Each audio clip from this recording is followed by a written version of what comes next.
guys, it's Kay, and today we're going to be doing part 2 of the John Wayne Gacy series. So I think I've gathered everything. Let's begin. So we left off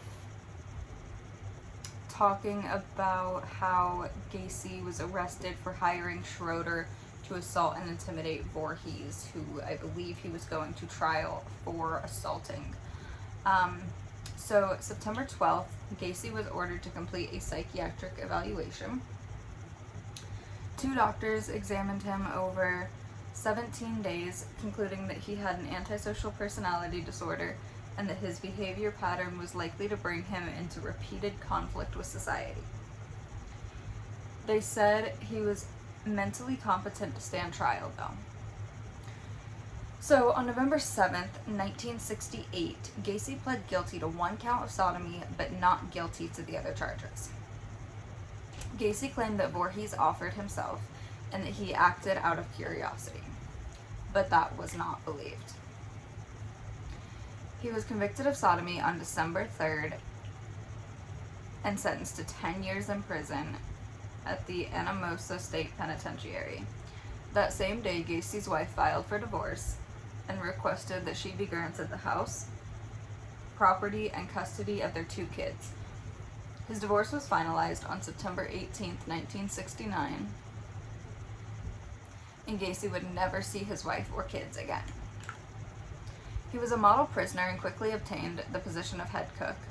He joined the inmate JC chapter and increased membership from 50 to 650 men in less than 18 months.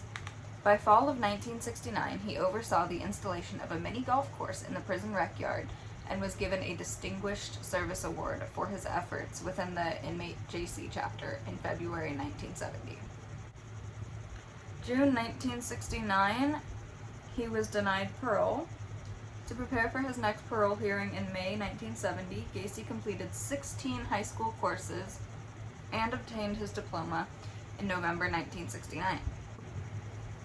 Christmas Day 1969, Gacy was notified that his father died from cirrhosis of the liver. When he heard the news, he collapsed to the floor sobbing. He requested supervised compassionate leave to attend the funeral, but was denied. On June 18, 1970, Gacy was granted parole with 12 months probation. He'd served 18 months of his 10-year sentence, which is crazy to me that you can go in for 10 years, serve less than 2, and be out. He was required per his probation to return to Chicago to live with his mother. He also must obey a 10 p.m. curfew. When released, Gacy told a friend and fellow JC that he would never go back to prison and planned to reestablish himself in Waterloo. However, within 24 hours of his release, he returned to Chicago and obtained a job as a short-order cook in a restaurant shortly after. February 12, 1971, Gacy was charged with sexually assaulting a teenage boy at Chicago's Greyhound bus station. It was said that Gacy lured the boy back to his car and drove him to his home, where he tried to force the boy into sex. The boy failed to appear in court, so the case was dismissed. This is an example of a great opportunity to stop him before committing future crimes if things had aligned properly. However, he was let go. June 22nd, Gacy was arrested and charged with aggravated sexual battery and reckless conduct.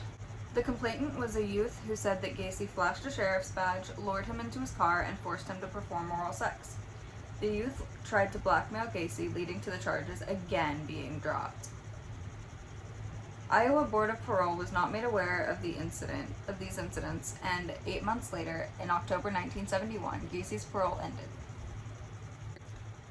Gacy bought a ranch house in Norwood Park Township, 8213 West Somerdale Avenue. He lived there until his arrest in 1978 and admitted to committing all of his murders there.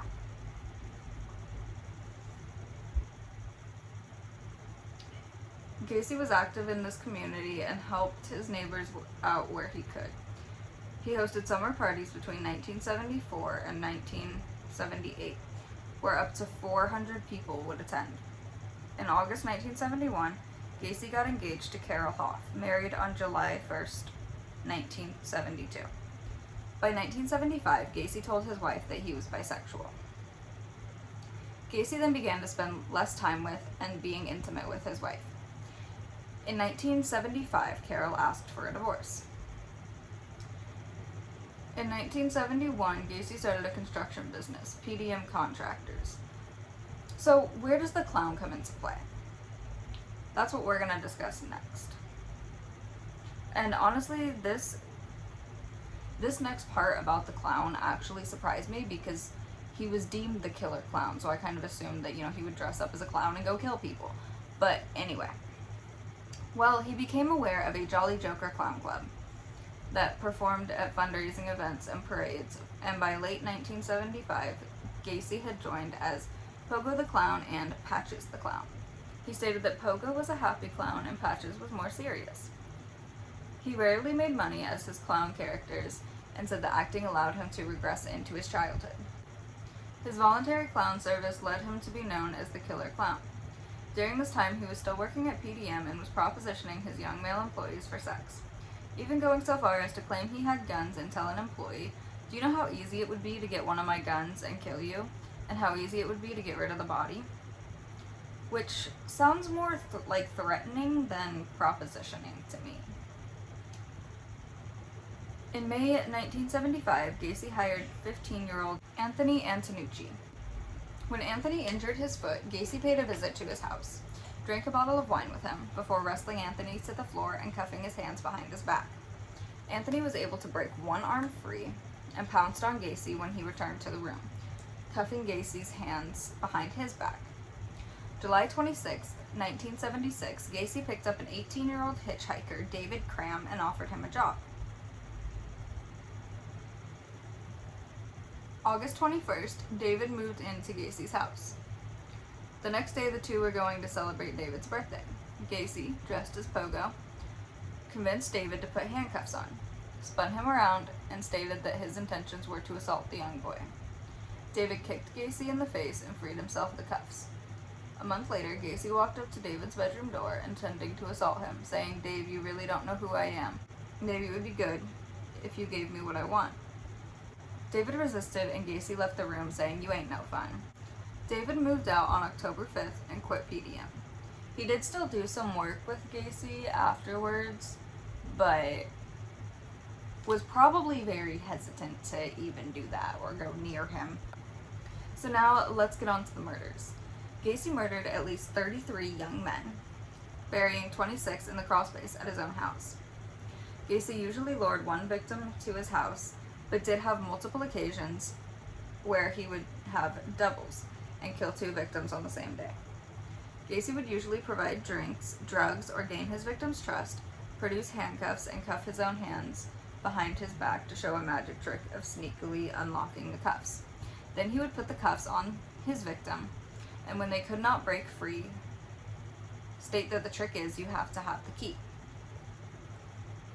He called this the handcuff trick. He would then rape and torture his victims. I'm going to discuss here how he would torture his victims, so I'll give you a few seconds to skip and include a timestamp right here, just in case that kind of stuff makes you squeamish, or you would prefer to just skip this section for whatever reason.